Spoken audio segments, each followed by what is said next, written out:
নমস্কার, আমি সঞ্চিতা রিয়া ফ্যামিলির ব্লগে আরও একবার সবাইকে স্বাগত। আপনারা সবাই কেমন আছেন? আশা করছি ভালো আছেন। আমিও ভালো আছি। আর আজকে আমি সকাল সকাল চলে এসেছি মাছ কাটার আয়োজন নিয়ে। সকাল সকাল বলেছি, কিন্তু এখন সকাল না, এখন বেলা প্রায় 10:30 বেজে গেছে। মেয়েকে খাইয়ে দিয়ে স্কুলে পাঠিয়ে দিয়েছি। তারপরে দিদি বলল যে সব এক জায়গায় খাওয়া দাওয়া হবে, তো মাছ টাছগুলো কেটে ধুয়ে পরিষ্কার করে নাও, তারপরে রান্নাটা বসিয়ে দাও। তো দিদি বললো বলে আবার সেই কাজটাই করতে এলাম। মাছগুলো কেটে ধুয়ে পরিষ্কার করে নিয়ে আমি রান্নাঘরে গুছিয়ে রাখলাম। আর সকালের খাওয়া দাওয়া বলতে আজকে কালকের খিচুড়ি কিছুটা ছিল ফ্রিজে, তো সেগুলো গরম করেছি, তরকারি ছিল সেটাও গরম করেছি। তো এগুলো সবাই মিলে আমরা খেয়েছি। তারপরে এই রান্না বলতে 11টা থেকে 11:30টার মধ্যে আবার রান্না বসিয়ে দেবো। তো এদিকে আমার মাছগুলো সব ধুয়ে পরিষ্কার করে গুছিয়ে নিয়েছি। মানে একটাতে আমি যে রুই মাছগুলো রেখেছি আর একটাতে বাটা মাছগুলো রেখেছি, তাহলে ভাজতে গেলে সুবিধা হবে। আর সবগুলো এক হয়ে গেলে ভাজতে গেলে তুলতে আমার খুব অসুবিধা হয়। তো রান্না তো আমার ভীষণই ভালো লাগে, আগের ব্লগেই বলেছি। তো আজকেও রান্নার দায়িত্বটা আমাকেই করতে বলা হয়েছে, আমার দায়িত্বই পড়েছে। তো রান্না তো আমি শুরু করেই দিয়েছি। প্রথমে আমি তরকারিগুলো বানিয়ে নেব, তারপরে আমি লাস্টে ভাতটা করব। খাওয়া দাওয়া বলতে সেই 3টে 3:30টের সময়। তো ততক্ষণে আমার রান্নাবান্না কমপ্লিট হয়ে যাবে। তো প্রথমে আমি রুই মাছগুলোতে লবণ হলুদ মাখিয়ে নিলাম। তো ওদিকে কড়াটা আমার গরম হয়ে গেছে বলে আমি এবার তেল দিয়ে দিলাম। তারপরে আমি একে একে মাছগুলো দিয়ে দেবো। মাছগুলো প্রথমে আমি রুই মাছটাই ভেজে নেবো, তারপরে বাটা মাছগুলো ভাজবো। মাছগুলো ভাজা হয়ে গেলে রেখে দেবো। তারপর আমি বাদ বাকি যেসব তরকারিগুলো করবো সেগুলো বানিয়ে নেব। তারপর লাস্টে আমি মাছের ঝোলটা করব। এতে কী হবে, মাছগুলো ভাজে রাখার পর একটু শক্ত শক্ত হয়ে যাবে, তাহলে পরে যখন ঝোল বানাবো তখন মাছগুলো একটাও ভেঙে যাবে না।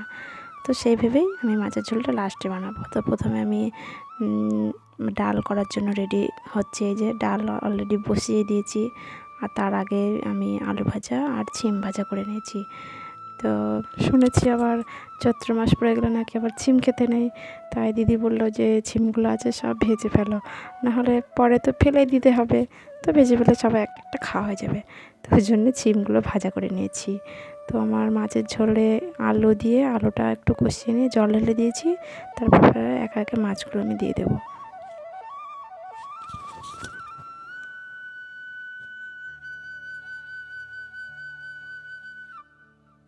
তারপরে এই যে আমার মাছের ঝোল হয়ে গেছে। আর মাছের ঝোলটা দুটো পাত্রে রেখেছি, কেননা একটু বেশি মাছ তো এক জায়গায় রাখলে তো ভেঙে যাবে। ওই জন্য আস্তে আস্তে তুলে আমি দু জায়গায় করে রেখেছি, এতে মাছগুলো ভালো থাকবে, এই ভেবে আর কি দু জায়গায় রাখা। তো মাছের ঝোলটা আমি নামিয়ে নিয়ে ওদিকে আবার আমি ভাতটাও বসিয়ে দিয়ে এসেছি, কেননা আবার তো দেরি হয়ে যাবে, সবাই খাওয়ার টাইম হয়ে যাবে। ওই জন্য আমি ভাতটা বসিয়ে দিয়ে আসলাম। তো ভাতটা দিকে হচ্ছে, আপনাদের বাইরেটা একবার দেখিয়ে দিই। খুব প্রচণ্ড রোদ বাইরে, এত গরম লাগছে। আমি তো বারবার জল খাচ্ছি এখানে বসে বসে, যেহেতু রান্না করছি, রান্নার একটা তাত আমার গায়ে আসছে।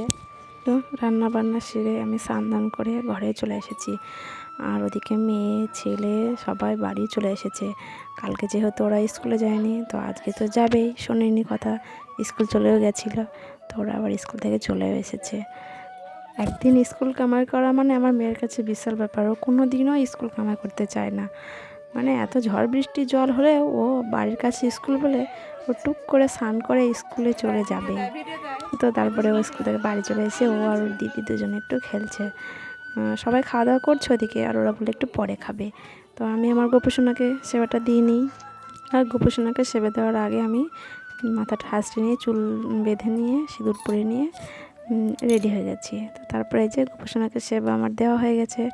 আমি এদিকে গোপুসোনাকে আঙুর ফল আর বাতাসা দিয়েছি। তো গোপুসোনার মতো সেবা করুক। আমাদেরও তো খিদে পেয়ে গেছে, বেলা তো অনেক বেড়ে গেছে, আমরাও খাওয়া দাওয়াটা সেরে নেবো। আর এই যে দেখতে পাচ্ছেন আমাদের ছেলেটা এখানে বসে আছে গোপুর কাছে। ওর খাওয়া দাওয়া হয়ে গেছে বলে ও আবার এখানে বসে আছে। তো আমরাও খেতে বসে পড়েছি। আমি বসেছি, মেজদি বসেছে, আমার মেয়ে বসেছে, মেয়ে বলতে রানী রিয়া দুজনেই বসেছে। তো আমরা সবাই মিলে একসাথে এখানে বসে বসে খাওয়া দাওয়াটা করছি। তো আমার মেয়ে ও কিচ্ছু সবজি নেয়নি আজকে, ও শুধু মাছের মুড়োটা নিয়েছে, যে আমি মুড়ো খাবো মা, মুড়ো খেতে আমি ভীষণ ভালোবাসি। তো ওকে মুড়োটা দেওয়া আছে, আর রানী তো শুধু মাছ ভাজা নিয়েছে। আর আমরা একটু একটু ভাজা ডাল চচ্চড়ি এগুলো দিয়ে খাওয়া শুরু করেছি।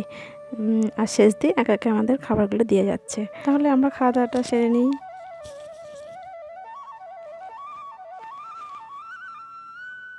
আর খাওয়া দাওয়া হয়ে গেলে তখন যেন মনে প্রচণ্ড চোখে ঘুম লাগছে, মাথার মধ্যে ব্যথা ব্যথা করছে। তো সে ভেবে আমি উপরে চলে আসলাম, কেননা নিচে লোকজন ছিল, একটু কথাবার্তা হচ্ছিল, মাথাটা বেশি ব্যথা করছিলো বলে আমি একটু ওপরে আসলাম। তো ওপরে এসে দেখি এক কাণ্ড, মেয়ে রাতে এখানে ঘুমিয়েছিল ওর ঠাম্মির সঙ্গে। তো পুরো ঘরটা অগোছালো। আমি সকালে আসতে পারিনি, রান্নাবান্নাতে ব্যস্ত ছিলাম। তো দুপুরবেলাতে ঘরে এসে আমার মানে মাথাটা ঘুরে গেছে ঘর অগোছালো দেখে। আপনারা তো জানেনই, ঘরে অগোছালো থাকলে আমার একদম ভালো লাগে না। তো যাই হোক, উপরে এসে ঘরটা আমি একটু গুছিয়ে নিলাম। নাহলে এই অগোছালো ঘর থাকলে ঘুমিয়েও আমার শান্তি হবে না।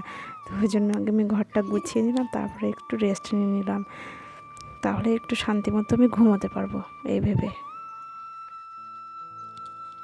যে একটু ঘুমিয়েছি আর সন্ধে হয়ে গেছে, তো একদম পুরোপুরি সন্ধ্যাবেলায় আমি ঘুম থেকে উঠেছি। দেখছো ঠাম্মি তখন সন্ধে দেখাচ্ছে। তো মেয়েকে তো একটু পড়তে বসাতে হবে, তাই ওর বইগুলো আমি নিয়ে চলে এসেছি পড়তে বসাবো বলে।